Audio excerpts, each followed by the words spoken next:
Kita lanjut kepada alam yang kedua, yaitu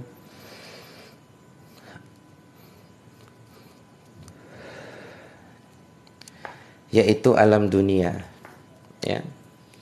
Jadi setelah bayi atau janin tadi terbentuk dan hidup di dalam rahim, lalu lahirlah dia di atas muka bumi ini, ya.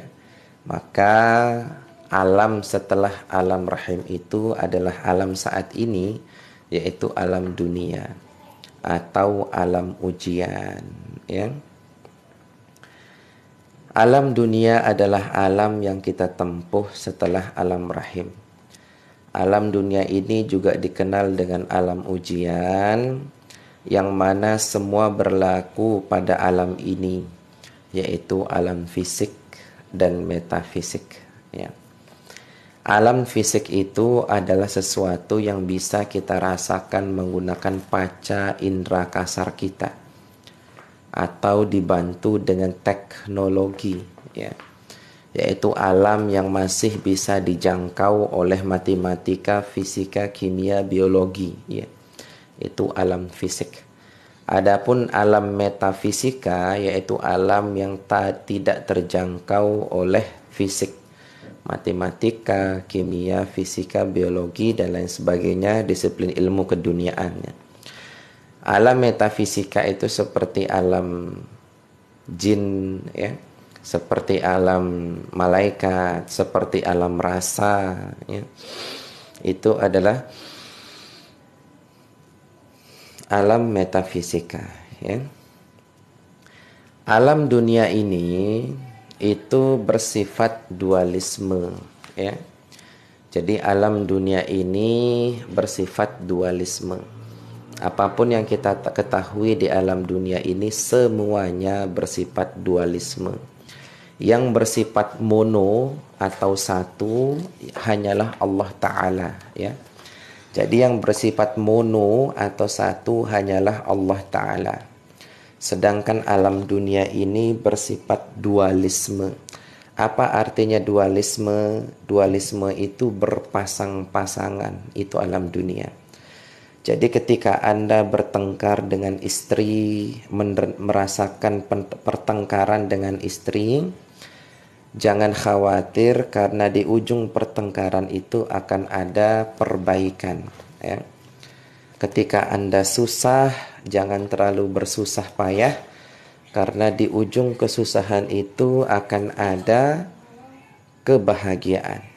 Dan ketika Anda bahagia, jangan terlampau bahagia karena di ujung kebahagiaan itu akan ada kesusahan, ya. Jadi dunia itu bersifat dualisme, ada atas, ada bawah, ada kiri, ada kanan, ada belakang, ada depan, ada dalam, ada luar, ada susah, ada senang, ya. Jadi semuanya bersifat dualisme. Dan dalam satu posisi dualisme tidak ada yang abadi, semua selalu bersiklus, ya. Jadi dunia ini selalu bersiklus. Saya nikah hampir 7 tahun, baru kali ini merasa banyak yang berubah. Apakah ada indikasi sihir? Nanti untuk Tuan Dewi silahkan Tuan DM, ya, silahkan Tuan DM, ya. Atau bisa chat lewat Facebook, ya, Sukma Renjani Sasak, ya. Jadi begitu tuan-tuan, bahwa alam dunia ini bersifat dualisme. Jadi santai saja, kalaupun Anda sengsara, bersabarlah karena nanti akan ada kebahagiaan. Kalau Anda terbahagia, jangan terlampau lupa diri karena ketahuilah nanti Anda akan sengsara. Itulah hidup, itulah dunia. Nah, adapun alam dunia ini terdiri dari beberapa dimensi secara matematika dan fisika. Ini perlu kita pahami dimensi supaya tidak nunjuk Allah di atas langit, ya.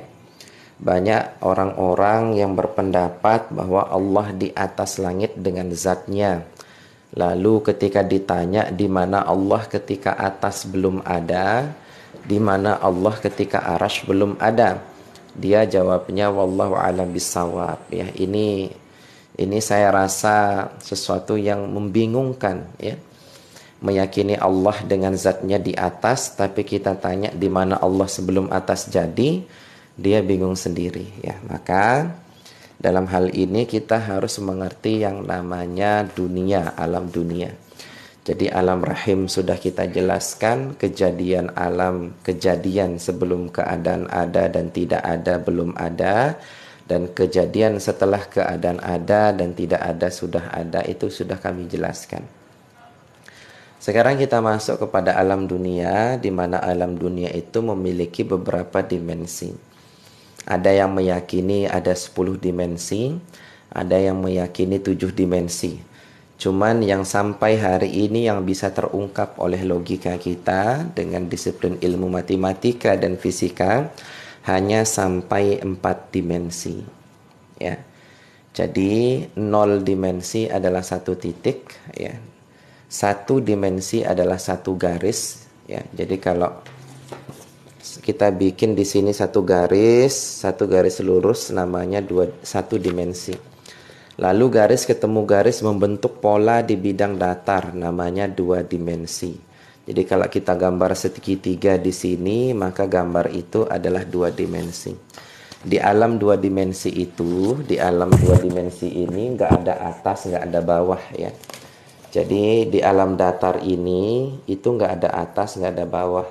Yang ada hanya depan, belakang, kiri, kanan, dan tengah di alam 2 dimensi. Di alam 3 dimensi, yaitu alam ruang. Waalaikumsalam warahmatullahi. Yaitu alam yang bisa kita sebut atas, bawah, kiri, kanan, depan, belakang, tengah, dalam, dan luar, ya. Itu adalah alam 3 dimensi. Berarti saat ini kita berada pada alam 3 dimensi.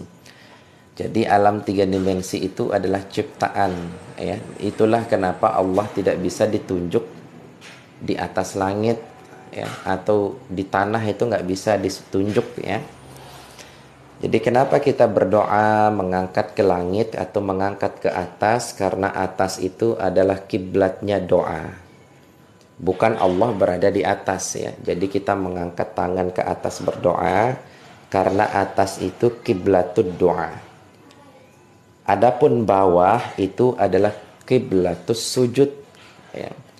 Fasjud waqtarib katanya kan dalam Quran. Bersujudlah dan mendekatlah. Jadi kalau tidak ditakwil ayat itu nanti dikira Allah di bawah atau di tanah itu, ya. Nah, jadi sujud itu atau bawah itu adalah kiblatnya sujud, atas adalah kiblatnya doa, bawah adalah kiblatnya sujud. Sedangkan Ka'bah adalah kiblatus shalah, ya. Jadi Ka'bah itu kiblat kita sholat, atas kiblat kita berdoa, bawah kiblat kita bersujud. Nah, itu dimensi ketiga. Dan dimensi keempat adalah waktu, yaitu masa depan, masa lalu, masa saat ini, ya. Jadi jangan Anda kira, jangan Anda berandai-andai Allah terikat dengan waktu, ya. Di sisi Allah itu, Allah tidak terikat dengan waktu, karena waktu adalah dimensi keempat. Dimensi keempat adalah makhluk, ya. Nggak mungkin kholik diikat atau terikat dengan makhluknya, itu mustahil, karena Allah itu adalah qiyamuhu ta'ala binafsih, ya. Jadi Allah tahu apa yang akan terjadi dan apa yang sudah terjadi, karena masa depan, masa lalu itu di dalam kekuasaan Allah Ta'ala, ya. Jadi kalau kita berdoa kepada Allah, jangan memaksa, jangan mendikte, ya. Ketika kita bilang, ya Allah besok pagi berasku habis, listrikku bunyi, bayar SPP anak harus dibayar besok pagi, Anda tidak perlu bercerita terlalu frontal kepada Allah. Kenapa? Karena Allah sudah tahu. Allah sudah tahu apa yang akan terjadi dan yang sudah terjadi, ya. Maka inna auliya Allah wala khaufun alaihim wala hum yahzanun. Sesungguhnya bagi para kekasih-kekasih Allah itu tidak ada kekhawatiran pada diri mereka. Karena mereka paham apapun yang Allah tetapkan terjadi, pasti terjadi, dan apapun yang Allah tidak tetapkan terjadi, tidak akan pernah terjadi. Allah ada di dalam diri, gimana Ustadz? Berapa kali saya sampaikan yang namanya di dalam, di luar, atas, bawah, kiri, kanan, depan, belakang, tengah maupun sisi, semuanya adalah dimensi ketiga. Tidak ada satupun yang bisa disematkan kepada Allah Ta'ala. Artinya dimensi ketiga tidak bisa disematkan kepada Allah. Itulah kenapa pentingnya memahami dua kejadian sebelumnya, yaitu kejadian sebelum keadaan ada dan keadaan tidak ada itu ada. Nanti tuan-tuan setelah buku ini rampung, ya, insya Allah nanti kami akan berikan kepada yang ingin belajar, ya. Jadi buku ini nanti kami berikan kepada yang ingin belajar. Jadi nanti di depan ini akan kami taruh cover foto kami, ya. Jadi untuk menakut-nakuti yang takut, ya, dan untuk menyenangkan yang senang. Jadi yang senang lihat saya bisa senang, yang takut lihat saya bisa takut. Nah, maka nanti kita mudah-mudahan ada izin Allah Ta'ala, ya. Nah, jadi mudah-mudahan ada gambaran, ya, terkait 0 dimensi sampai 4 dimensi yang berlaku di dunia ini, ya. Alam dunia ini adalah tempat diujinya sebuah kesaksian akan ketauhidan kepada Allah Ta'ala yang pernah kita persaksikan di alam ruhani, dan tempat diujinya lakon perbuatan syariat yang sudah ditetapkan dan dicontohkan oleh Kanjeng Nabi Muhammad sallallahu alaihi wasallam. Nah, jadi alam dunia ini adalah tempat ujian kesaksian secara hakikat, yaitu kesaksian ketauhidan kepada Allah Ta'ala yang menyaksikan hitam dan putih, maksiat dan ibadah, dosa dan pahala. Kita persaksikan itu daripada sisi Allah Ta'ala secara makna hakikat, ya. Jadi kalau kita lihat iblis bergerak, jangan menganggap iblis punya kuasa sendiri. Tapi iblis itu memang digerakkan oleh Allah. Kalau kita lihat malaikat turun memberikan rahmat, jangan kita menganggap malaikat itu punya kuasa sendiri. Tapi dia juga digerakkan atau dikuasakan oleh Allah Ta'ala. Jadi siapapun yang kita lihat baik buruk hitam putih di atas dunia ini, sebagai ujian ketauhidan terhadap jiwa kita secara kaidah hakikat, ya. Jadi secara kaidah hakikat kita harus memandang ketauhidan bahwa itu berasal dari yang satu secara jiwa. Dan dunia ini adalah ujian bagi jasad sebagai ujian lakon atau perbuatan syariat yang sudah ditetapkan oleh Kanjeng Nabi Muhammad sallallahu alaihi wasallam, ya. Nah, jadi ketika kita dalam keadaan sadar, kita orang mukallaf, orang mumayyiz, orang sadar, maka diuji lakon syariat kita. Bisakah kita mengamalkan sunnah, mengerjakan yang fardu? Ketika jasad mengerjakan yang fardu, mengerjakan yang sunnah, tapi secara hakikat merasa digerakkan oleh Allah, secara tarekat di dalam hati niatnya karena Allah. Jadi dunia inilah tempatnya diuji semuanya. Lakon syariat, perbuatan syariat pada jasad, dan lakon ketauhidan, keesaan di dalam jiwa. Jadi di dunia ini orang diuji bagaimana dia bersyariat, jasadnya bersyariat, hatinya karena Allah, jiwanya merasa digerakkan oleh Allah. Ya, disinilah tempat itu terjadi, yaitu di alam dunia ini. Alam dunia adalah alam syariat atau alam sebab akibat yang berbicara tentang jasad, hati, dan jiwa. Jadi alam dunia ini tempat lakon atau tempat kajian atau tempat berlakunya kaidah dalam 3 sudut pandang diri.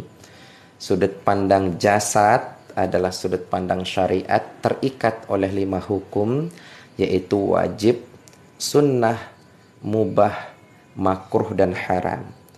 Dan yang kedua, diri hati terikat oleh kaidah tarikat, bagaimana diri hati ini berniat semata-mata karena Allah melakukan segalanya.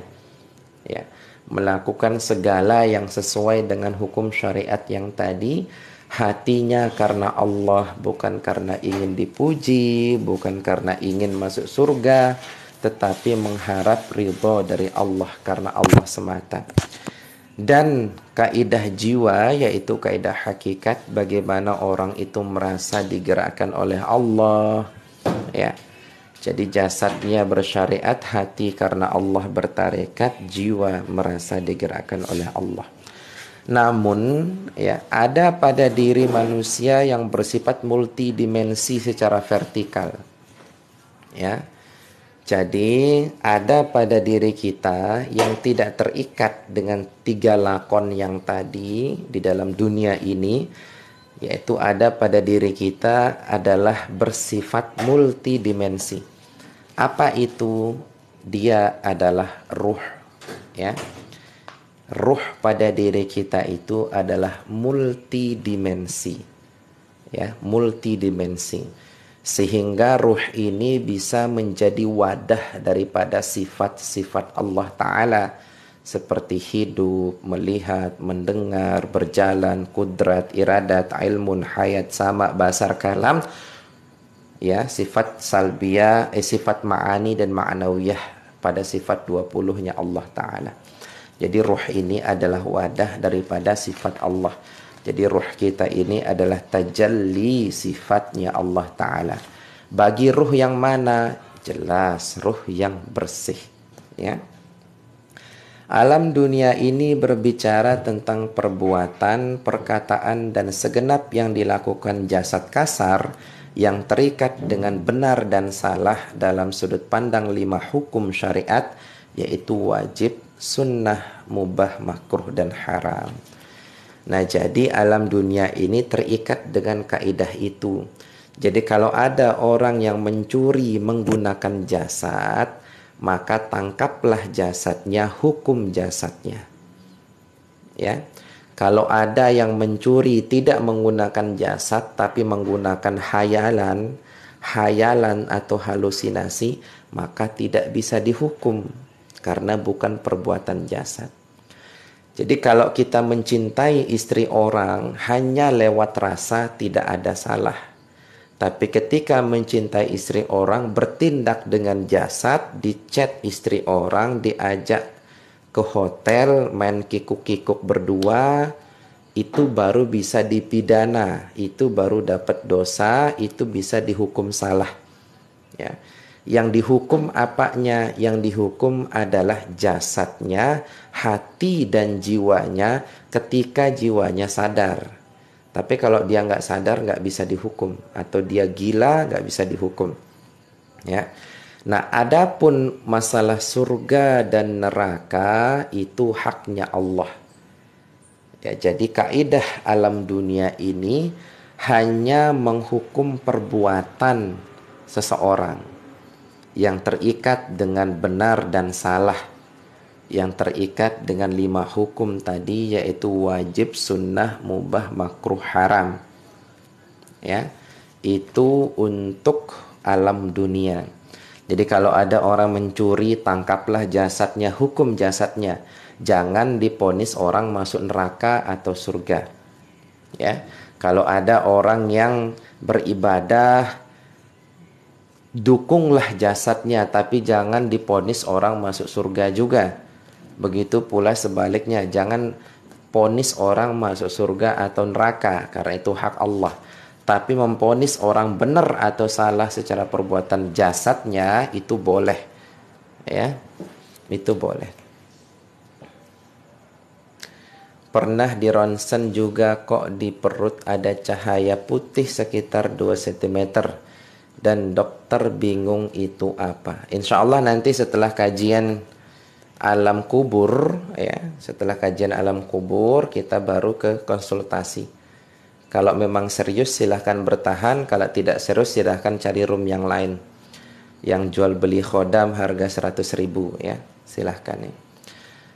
Bisa di Terawang aku Pak, soalnya palaku pening banget. Assalamualaikum warahmatullahi. Nanti untuk yang konsultasi sakit nanti setelah kajian, jika Anda ingin didiagnosa silahkan menunggu sambil bantu dengar tap-tap layar, dengarkan ilmu ini.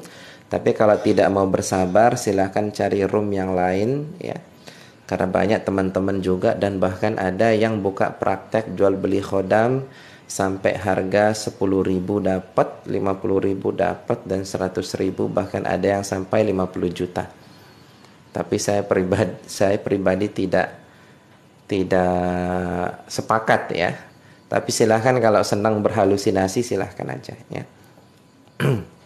Yang ketiga, tuan-tuan dan puan-puan yang mulia, sembari dengar kajian ini bantu tap-tap layar insyaallah, ya. Yang ketiga adalah alam kubur atau alam barzakh.